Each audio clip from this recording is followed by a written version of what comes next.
이 시간에 우리가 함께 읽은 그 본문에서 하나님의 은혜와 모세 언약이라는 제목으로 하나님의 말씀을 전하도록 하겠습니다.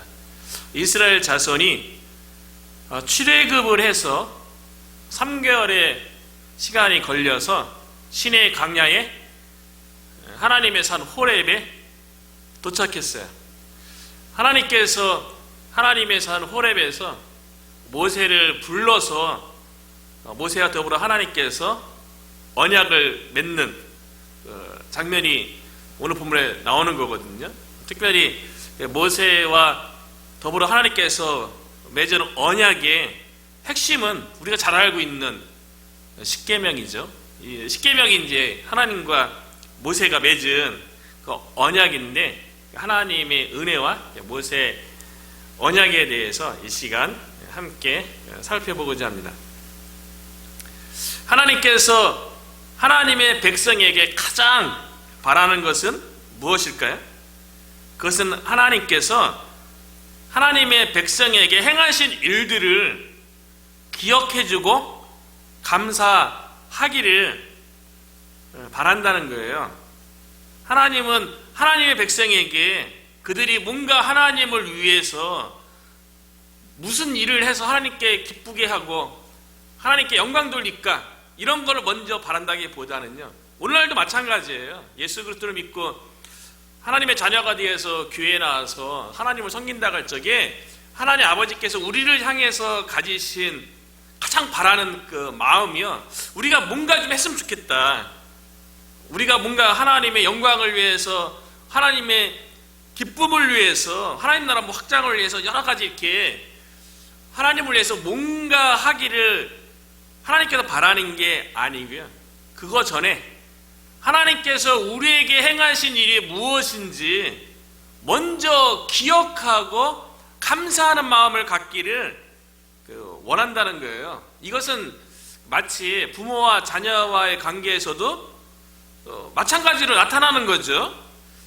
부모된 입장에서 자녀들을 키우고 이제는 성인된 아들도 있고 딸도 있고 안 된 자녀도 있지만요, 부모된 입장에서 자녀에게 바라는 거는 자녀가 부모를 위해서 이렇게 해줘서 자녀들로 인해서 기쁨을 얻는 게 아니고요, 부모로서 자녀들을 바라보는 마음은 그냥 자녀들이 그냥 부모님에 대해서 그들을 태어나게 해주고 성인이 될 때까지 사랑으로 돌봐주고 보호해준 것에 대해서 그냥 감사하는 마음 갖는 것, 그게 가장 자녀를 향해서 바라는 것 같아요. 자녀가 뛰어나게 뭔가 잘해서 사회적으로 성공해서 부모를 기쁘게 해주고 그런 것보다도요, 그러니까 부모님의 그 사랑에 대해서, 부모님의 그 돌봄에 대해서 그걸 기억하고 그냥 감사하는 마음 가져주는 것만으로도 부모가 자식에게 가장 바라는 마음이 아닌가, 그런 생각이 든다는 거죠. 하나님께서 이스라엘 백성을 애굽에서 인도해 낸 다음에요, 그 이스라엘 백성이 하나님 앞에 가장 많이 이렇게 갖기를 바라는 마음이 하나님께서 행하신 일에 대해서 기억하라는 거예요. 그래서 구약 성경 전체적으로 보면 하나님께서 하나님의 백성에게 행한 여러 가지 일들에 대해서 다 기억하게 해놨어요. 하나님의 구원의 행위에 대해서 기억하도록. 그 성경에 보면 기억하라 많죠. 안식일에 대해서 기억하라, 6월절에 대해서, 모든 절기들은 하나님의 구원의 역사에 대해서 기억하라고 다 제정하신 것들이거든요. 그래서 오늘 4절에도 보면 하나님께서 하나님의 산 호렙에서 모세를 불러서 제일 먼저 얘기하는 것은 뭐냐면, 내가 애굽 사람에게 어떻게 행하였음과 내가 어떻게 독수리 날개로 너희를 업어 내게로 인도하였음을 너희가 보았느니라. 그러니까 이스라엘 백성이 애굽 가운데 하나님께서 행하신 일들, 그 출애굽에서 하나님께서 어떻게 보호하시고 인도하신 것에 대해서 먼저 기억하라는 거예요. 첫 번째 기억할 것은 애굽 사람에게 어떻게 행하였음, 그걸 봤다는 거예요. 이스라엘 자손들이 봤죠. 하나님께서 애굽 땅에서 하나님의 놀라운 능력으로 어떤 일을 했는지 이스라엘 자손들이 눈으로 직접 보고 만진 바가 되고 피부로 느낀 바가 되었다는 거예요. 이거를 먼저 기억하라는 거예요. 하나님께서 이스라엘 전역에 10가지 재앙을 통해서 하나님께서 하나님의 백성을 향해서 하나님 어떤 분이신지, 그리고 하나님께서 이스라엘 백성을 구원해 내기 위해서 애굽에 있는 모든 신들에 대해서 심판하는 것에 대해서 눈으로 볼 수 있도록 그렇게 하나님께서 역사했잖아요. 애굽 전역에 하나님의 심판이 임할 적에 하나님의 백성이 거하는 곳에는 하나님께서 어떤 피해가 가지 않도록 하나님께서 다 보호해 주셨어요. 10가지 재앙 가운데요. 그 특별히 10번째 재앙인 애굽의 초태생들, 장자들을 하나님께서 죽음의 사자를 통해서 그 생명을 앗아갈 때에 이스라엘 그 민족의 집에는 어린 양을 잡아서 그 피를 좌우 문설주와 인방에 발라서 구원받게 했잖아요. 그 모든 가정 가운데 이스라엘 백성이 다 참여했던 거 아닙니까? 그거 하나님께서 심판을 내려서 애굽의 신들과 사람들에게 재앙을 내릴 적에 이스라엘 백성 그 가운데서 하나님께서 보호하시고 인도하시는 것을 너희가 보았느니라, 봤어요. 얼마나 놀라운 하나님의 능력을 봤습니까? 하나님의 백성을 향한 하나님의 사랑을 애굽 땅에서 하나님께서 10가지 재앙을 내리는 걸 통해서 이스라엘 자손들이 봤다고요. 너희가 보았느니라. 그럼 이스라엘 자손들이 하나님 앞에서 10가지 재앙 내리는 가운데 이스라엘 백성을 보호하시고 구원하신 것에 대해서 이스라엘 자손들이 그 은혜를 받을 만한 자격이 있었나요? 한 거 아무것도 없잖아요. 이스라엘 자손이 애굽에서 한 거 뭐 있습니까? 아무것도 없어요. 단지 하나님께서 아브라함과 언약한 것 때문에 아브라함의 후손인 이스라엘 민족을 또 애굽에서 또 한 민족을 이루도록 크게 번영하게 해주고, 그것에서 아브라함의 언약 때문에 하나님의 그 신실하심 때문에 이스라엘 민족을 애굽에서 구원해 준 거죠. 이스라엘 민족이 애굽에서 하나님을 향해서 한 게 뭐 있어요? 아무것도 없어요. 하나님의 언약에 의해서 은혜로 구원을 받은 거죠. 그러니까 아무 자격이 없는데 애굽에서 이스라엘 자손이 하나님의 구원 받은 것에 대해서 감사하라는 거예요. 그거를 기억하라는 거예요. 그리고 두 번째 은혜에 대해서 기억할 거는요, 내가 어떻게 독수리 날개로 너희를 업어 내게로 인도하였음을 너희가 보았느니라. 하나님께서 출애굽하는 가정에서만 은혜 베풀었나요? 아니죠. 출애굽한 이후에 하나님께서 3개월에 걸쳐서 시내산까지 올 그 모든 가정 가운데 하나님께서 세밀하게 이스라엘 백성을 인도해 주셨다고요. 보호해 주셨다고요. 근데 그 표현이 참 재밌잖아요. 독수리 날개로 너희를 업어 내게로 인도하였다. 그런 표현을 썼어요. 독수리는 하늘의 죄앙 아니에요? 독수리가 자기 새끼를 등에 업고서 안전한 곳으로 가는데 누가 대적하고 누가 앞길을 막습니까? 그것처럼 안전한 길이 어디 있어요?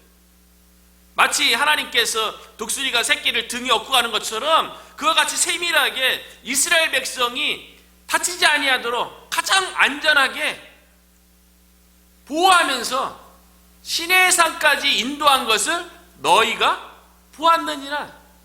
그래서 하나님께서 은혜로 애굽에서 구원했을 뿐만 아니라 애굽을 나온다면은요, 홍해 가운데는 그 물을 갈라서 마른 땅처럼 건너게 해주셨죠. 그 수르가량을 지나서 마라에 이르렀을 때는 쓴물을 만났을 적에 하나님께서 한 나뭇가지를 그곳에 던지게 해서 단물로 바꿔주셨죠. 그곳에 나와서 엘림을 지나 시내 광야, 신광야에 나왔을 적에 먹을 것이 없었어요. 그때 하나님께서 어떻게 했습니까? 하늘에서 만나를 내리고 메추라기를 보내서 이스라엘 자손을 먹였다고요. 또 그거를 다 경험한 다음에 또 르비딤에 지나니까 이번엔 또 마실 물이 없어요. 그러니까 하나님께서 반석에서 물을 솟게 해서 물을 마시게 했어요. 그리고 그 리비딤에서 아말렉이라는 적군을 만났어요. 이스라엘 자손이 이제 곧 애굽에서 나온 이전에 종의 신분들이었었는데 무슨 군대 조직이 있고 나라에 뭐 조직이 뭐 있겠어요. 그런데 아말렉 군대를 만났을 때 얼마나 오합지졸이었겠어요. 그런데 하나님께서 여호수아는 나가서 싸우게 하고 모세는 산에 올라가서 손을 들고 기도하게 하셔서 손이 내려오면 지고 손이 올라가면 이스라엘 군대가 이기니까 아론과 훌이 협력해서 아론의 손을 지탱해줘서 결국에는 하나님께서 여호수아 군대로 하여금 아말렉 군대를 이기게 하셨다고요. 이 모든 과정이 하나님께서 독수리가 자기 새끼를 안전한 곳으로 인도하는 것처럼 이스라엘 민족을 지금 시내 산까지 인도했다는 것이에요. 이것에 대해서 기억하라는 거예요. 기억하는 게 너무 중요해요. 신앙생활은 기억하는 거예요. 특별히 하나님께서 이스라엘 백성을 애굽에서 구원하고 시내산까지 안전하게 인도한 것에 대해서 기억도 해야 되지만요. 그 모든 구원과 구원 이후의 하나님의 은혜에 대해서 그 은혜로 내가 깊이 경험하려면요. 내가 그 은혜 받기 전에 어떤 상태에 있는지를 되돌아보면 더 큰 은혜예요. 이스라엘 민족이 애굽에서 구원받기 전에 어떤 상태에 있었습니까? 애굽에서 노예로 있었어요. 바로의 종으로 살았다고요. 특별히 이스라엘 자손들이 점점 번성해지니까 바로가 어떻게 했습니까? 아들을 낳으면 다 죽게 만들었어요. 그리고 숫자적으로 많아지지 않도록 나중에 전쟁이 나면 이스라엘 자손들이 마음을 바꿔서 오히려 적군에게 붙으면 애굽의 입장에서는 곤란하잖아요. 지금 이스라엘 민족이 남자만 60만이 넘는데 다 하면 200만 명이 되는데 그 두려움 때문에 더 심한 고욕을 행하잖아요. 더 핍박을 심하게 가하잖아요. 그리고 이스라엘 자손 중에 아들들은 죽어져 나가는 그 괴로움과 큰 고통 가운데 이스라엘 민족이 있었다고요. 그 가운데서 구원받았고 그 가운데서 하나님께서 인도하셨다는 거예요. 그러니까 하나님의 은혜되게 한 것은 뭐냐면 그 구원받기 전에 그 고통스럽고 괴롭고 근심했던 그 상황을 생각해 보면 하나님의 은혜가 그냥 은혜가 아닌 거죠. 이스라엘 자손에게서는 생명과도 같은 거죠. 하나님의 은혜가요. 그 하나님의 은혜에 대해서 기억하라는 거예요. 그래서 출애굽기 19장에 하나님께서 언약에 대해서 얘기하면서 20장에 다시 더 구체적으로 언약에 대해서 이야기하는데요. 우리가 읽은 출애굽기 20장 2절에 보면 하나님께서 십계명이라는 모세와 더불어 하나님의 백성이 지켜야만 하는 그 율법에 대해서 이야기할 적이에요. 율법이 중요한 게 아니에요. 율법을 지키라고 명령하시기 전에 2절에 나는 너를 애굽 땅 종 되었던 집에서 하나님의 은혜 구원받고 그런 거 얘기하기 전에 나는 너를 애굽 땅 종 되었던 집에서 종으로서 고통당하고 힘들었던 그 상황에서 인도하여 낸 내 하나님 여호와라. 이스라엘 자손에게 행하신 은혜를 먼저 이야기한 다음에 하나님과 모세 사이에 언약이 십계명이 들어가는 거예요. 하나님께서 뭐 하라 하지 말라 이 율법에 대해서 우리가 다 부담스러워하는 거 아니에요?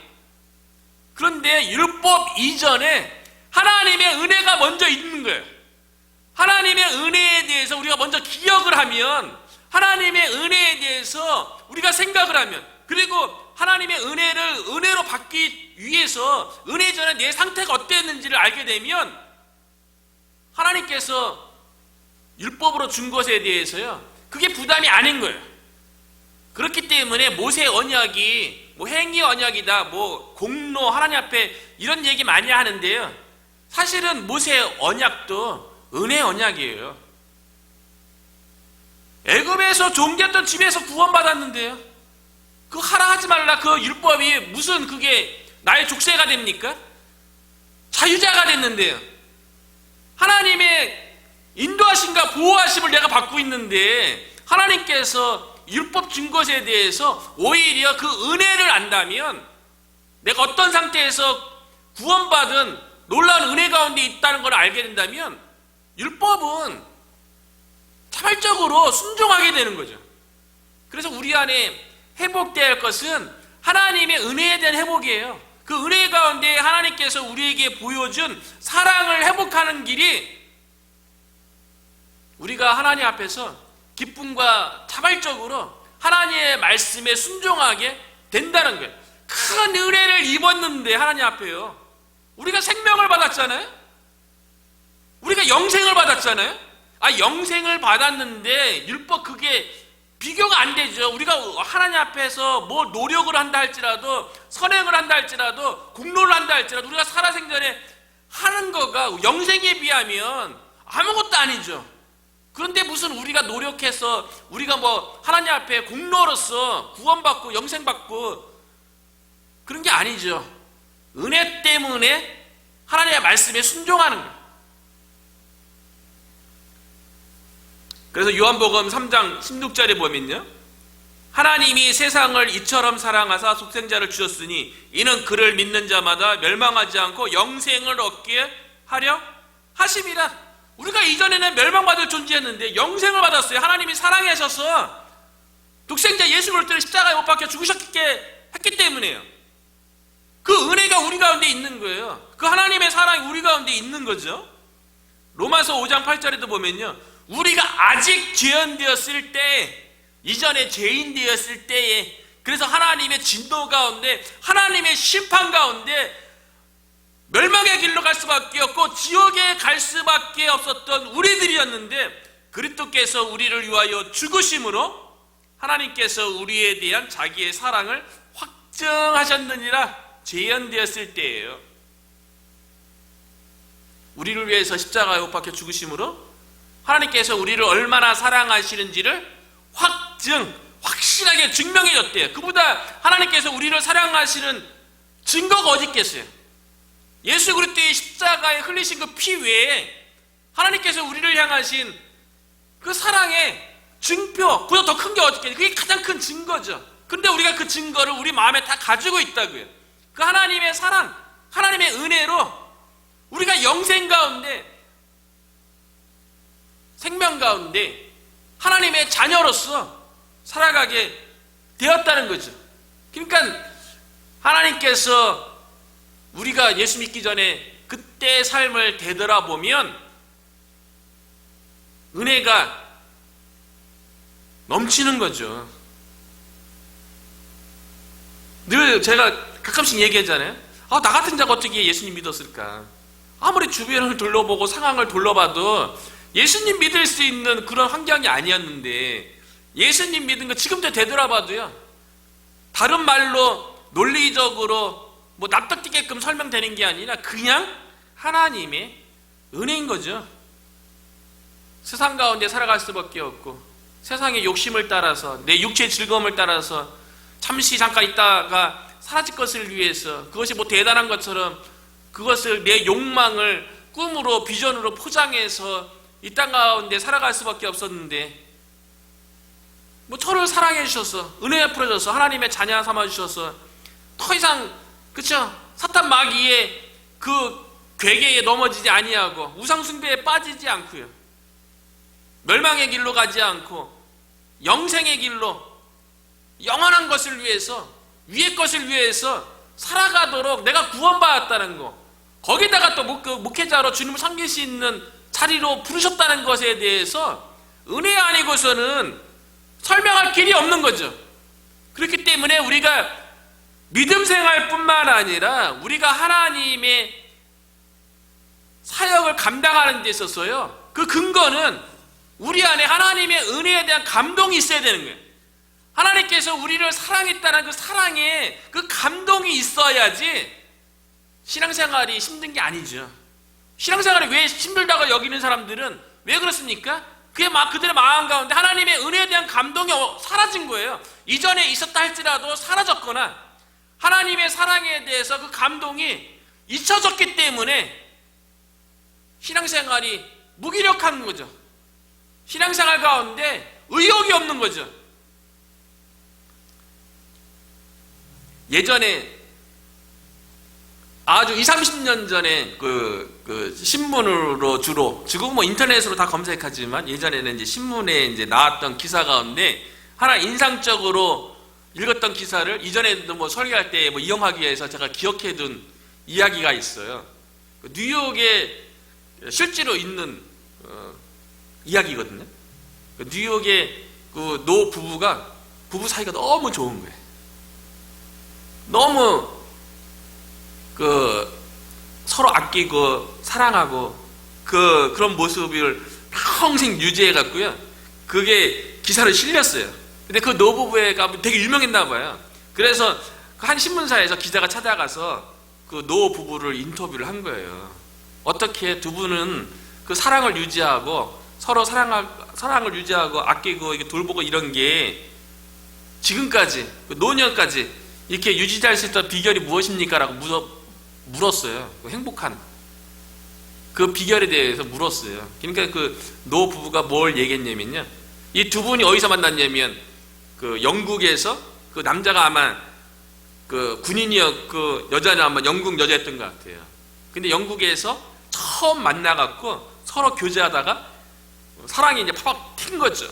그래서 그 영국 그곳에서 그 사랑하는 여인끼리 추억이 많이 있잖아요. 같이 먹으러 가고 같이 좋은 곳 다니고 그런 추억이 깃든 곳이 영국에 있는 거예요. 그래서 그 첫사랑 했을 적에 서로 사랑했을 적에, 그래서 그 결혼 기념일이 되면 1년에 꼭 한 번씩 처음에 만나서 사랑했던 그곳에 가서 그 근처에 호텔을 묵고 그 처음 사랑을 나눴을 때 그 추억의 장소 거리를 거닐면서 처음 사랑했을 때 그 감정을 떠올리는 거예요.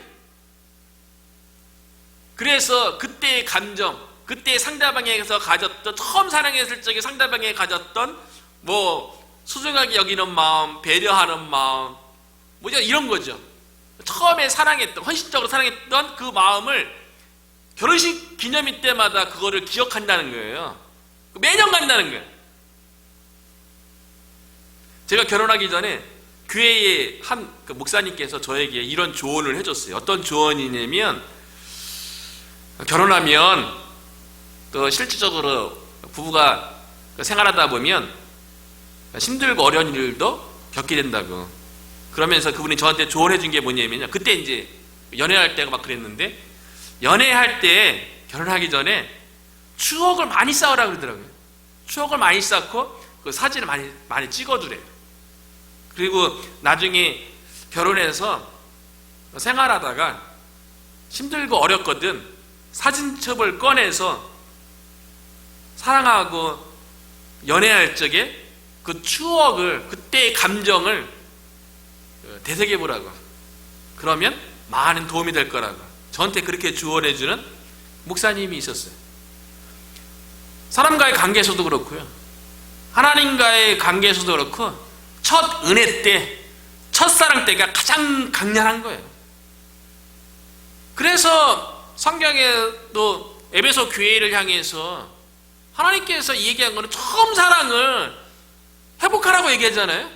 처음 사랑 때만큼 격렬하고 열정적이고 모든 것을 바치듯이 얘기할 때가 어디 있습니까? 저도 뭐 지금은 목회자로 있지만 처음에 은혜 받아서 막 실질적으로 은혜 받으니까 그 해외에 나가서 내가 전도하려고 실질적으로 뭐 단기 선교도 92년도에 아직도 그 자유화 이게 허락되지 않은, 그래서 외국 나가려면요, 저는 군대 안 갔다 와갖고 증인 집안의 재산도 어느 정도 있는 사람이 보증을 서야 돼요. 그 2명을.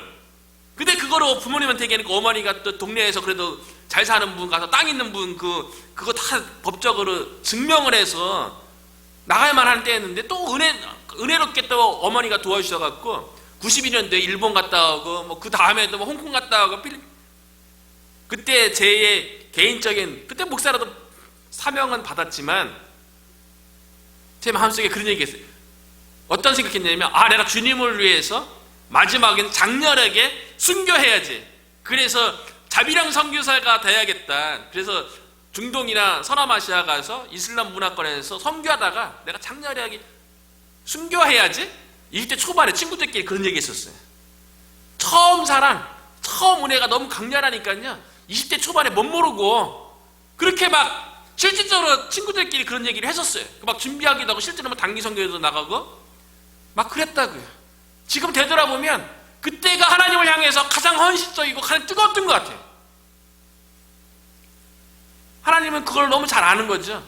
하나님의 은혜를 애굽에서 받았을 적에 곧바로 나와서 하나님이 인도하는 가운데 그 은혜, 우리들도 처음 하나님의 구원을 경험했을 적에 그 하나님의 사랑과 은혜에 대해서 그거를 기억하라는 거예요.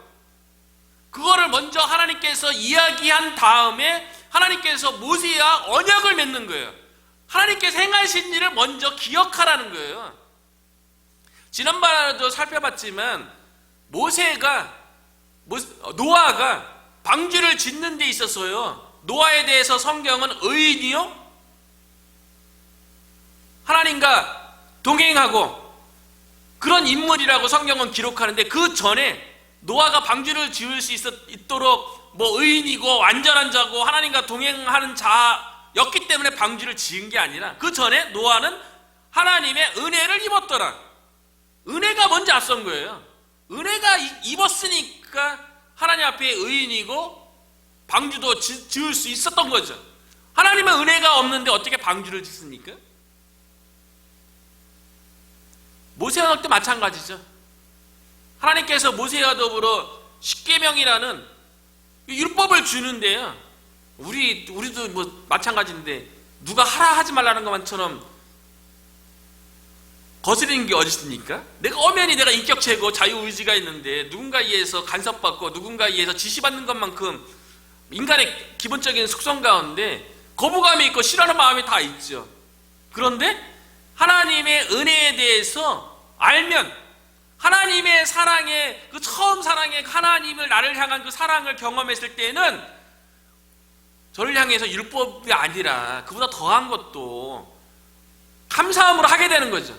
그렇기 때문에 하나님의 은혜에 대해서 하나님의 사랑에 대해서 기억해야 된다는 거예요. 하나님께서 모세에게 하나님께서 행하신 일에 대해서 기억하라고 얘기하면서 하나님께서 모세에게 말씀하시죠. 이스라엘 자손에 대해서 뭐라고 말씀하시냐면 5절과 6절에 보니까요 세계가 다 내게 속하였나니 너희가 내 말을 잘 듣고 내 언약을 지키면 너희는 모든 민족 중에서 내 소유가 되겠고 너희가 내게 대하여 제사장 나라가 되며 거룩한 백성이 되리라. 너는 이 말씀을 이스라엘 자손에게 전할지니라. 이스라엘 자손에게요 어떻게 하나님께서 은혜를 베풀었는지 기억을 하고 그리고 내 언약을 지키면 그리고 20장에서 구체적인 그 언약의 내용인 십계명이 등장하는 거예요. 근데 20장에서는 하나님께서 행하신 일을 애굽에서 종되었던 너희를 인도하여 낸 너희 하나님 여호와다 이렇게 말씀하시고 십계명을 말씀하는 거죠. 하나님께서 이스라엘 자손을 애굽에서 한 민족으로 형성한 거는요 단순히 아브라함에게 후손에게 주어지는 번영과 번성이 그 이스라엘 민족만을 위한 축복이 아니란 거예요. 제사장의 나라가 되고 거룩한 백성이 되라는 거예요. 모세의 언약에서요 이스라엘이 하나님으로부터 선택받은 것은 하나님으로부터 큰 민족을 이루게 된 것은 그들 민족만 하나님의 축복을 누리고 그들 민족만 하나님의 번영을 누리라고 선택받은 게 아니라는 거예요. 모세 언약에 의하면요. 그런데 이스라엘 백성 어떻게 생각했습니까? 본인들은 말씀을 받았고 우리만 선민이고 이방인은 그 탈무드에 보면은 유대인들의 이방인에 대한 그 생각이 나오잖아요. 아버지가 아들이 아버지에게 아버지 우리만 선민인데 우리가 선택받은 하나님의 백성인데 그렇다면 하나님께서 이방인은 왜 창조하셨어요? 그렇게 탈무드에서 물으니까 아버지가 대답하기를 이방인은 나중에 지옥의 불쏘시개 땔감으로 쓰려고 이방인을 하나님께서 창조하셨단다. 이방인을 향한 유대인들의 생각이에요. 본인들만 선택된 백성이래요. 본인들만 하나님의 축복과 하나님의 번영을 누리는 민족이라고 생각한 거예요. 아니라는 거죠. 하나님께서 아브라함 후손들에게 이스라엘 민족에게 왜 복을 주시고 왜 선택된 백성으로 삼았냐면 제사장의 나라 되게 하려고 거룩한 백성이 되게 하려고요. 그래서 하나님이 살아계신 것과 하나님과 죄악된 세상 가운데서 다른 이방 나라 가운데서 제사장 나라로서 중간자 역할을 하라고요. 우리가 하나님의 축복을 받기를 다 원하잖아요. 근데 하나님은 그 축복을 통해서 우리가 잘 되라는 게 아니고요. 그 축복을 통해서 이 세상 가운데 하나님의 살아계심을 증거하라는 거예요. 그래서 사도 베드로가요, 예수 믿고 구원받은 하나님의 자녀에 대해서 모세 언약과 똑같은 말씀을 하시는 거예요. 왜 우리를 제사장 나라 거룩한 백성으로 삼았는가? 베드로전서 2장 9절에 보니까요, 그러나 너희는 택하신 족속이요 왕같은 제사장들이요 거룩한 나라요 그의 소유가 된 백성이니. 똑같잖아요. 하나님께서 이스라엘 백성을 택한 이유하고 하나님께서 예수 그리스도를 통하여서 우리를 하나님의 자녀 삼아주신 이유가 목적이 똑같잖아요. 근데 그 이유가 이는 너희를 어두운 데서 불러내어 그의 기이한 빛에 들어가게 하시니에 아름다운 덕을 선전하게 하려 하심이라. 우리를 왕같은 제사장으로 삼고요 거룩한 백성으로 삼은 이유는 세상의 어두운 가운데 있는 사람들에게요 생명의 빛, 구원의 빛을 비추라는 거예요. 그래서 우리에게 복을 주셨다는 거예요. 우리를 선택했다는 거예요. 거룩한 백성 제사장인 나라가 이스라엘의 사명이었듯이요 우리가 택하신 족속이요 왕같은 제사장이요 거룩한 백성이 된 것 자체가요 우리를 향하신 하나님의 사명인 줄로 믿습니다. 어두운 가운데 있는 자들에게 빛을 비춰야죠.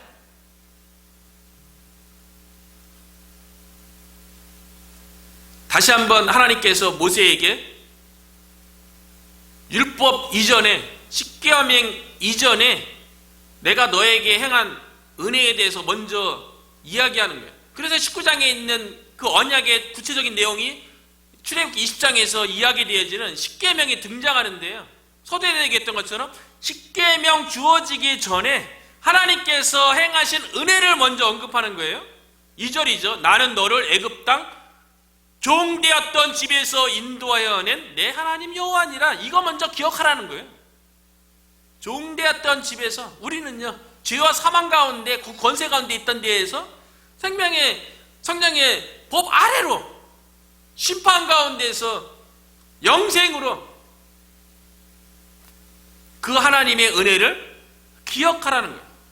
그리고 하나님께서 모세에게 이스라엘 자손이 행해야 할 모든 율법의 핵심이라고 여겨지는 십계명을 주시는 거예요. 십계명을 지켜서, 하나님의 율법을 지켜서 우리가 구원의 은혜를 받는 게 아니고요, 우리가 하나님의 놀라운 구원의 은혜를 받았기 때문에 하나님의 백성으로서 살아가기 위해서 십계명을 지키는 거예요. 10가지 계명에 대해서 1부터 4번째 계명은 대신관계죠. 하나님에 대한 계명이죠. 그래서 하나님과 우리와의 관계, 수익적인 관계 속에서 주어진 계명이에요. 그리고 5계명부터 10계명은 대인관계, 사람과 사람과의 관계에서 주어진 수평적인 언약이죠. 하나님의 은혜에 있다면 하나님에 대해서, 내 이웃에 대해서 말씀을 지키라는 거예요. 근데 이거를 십계명에 대해서 신학에 와서 예수님께서 요약하셨죠. 십계명을 축약했죠. 그래서 1부터 4계명에 대해서는 예수님께서 마태복음 22장 37절에 보니까요, 예수께서 이르시되 내 마음을 다하고 목숨을 다하고 뜻을 다하여 주 너의 하나님을 사랑하라. 이게 첫 번째부터 네 번째 계명이 하나님을 사랑하라는 계명이에요. 그리고 다섯 번째부터 열 번째, 부모를 공경하라, 남의 것을 탐내지 말라. 열 번째 계명을 예수님께서 축약해 주셨죠. 둘째도 그와 같으니 내 이웃을 내 자신같이 사랑하라. 이웃을 사랑하라. 이게 5계명부터 10계명을 축약한 거예요. 하나님을 사랑하고요, 이웃을 사랑하는 것도요, 순서가 늘 중요하다고 얘기하잖아요. 하나님의 은혜 다음에 계명이에요. 우리가 은혜에 대해서 충만해야 계명도 지키는 거예요. 하나님 사랑할 수 있습니까? 우리의 힘으로요? 안 됩니다. 내 이웃을 내 몸처럼 사랑할 수 있습니까? 안 돼요. 우리 안에 먼저 우리를 구원하시고 우리 가운데 베풀어 주신 그 하나님의 사랑과 그 하나님의 은혜가 우리 가운데 충만할 적에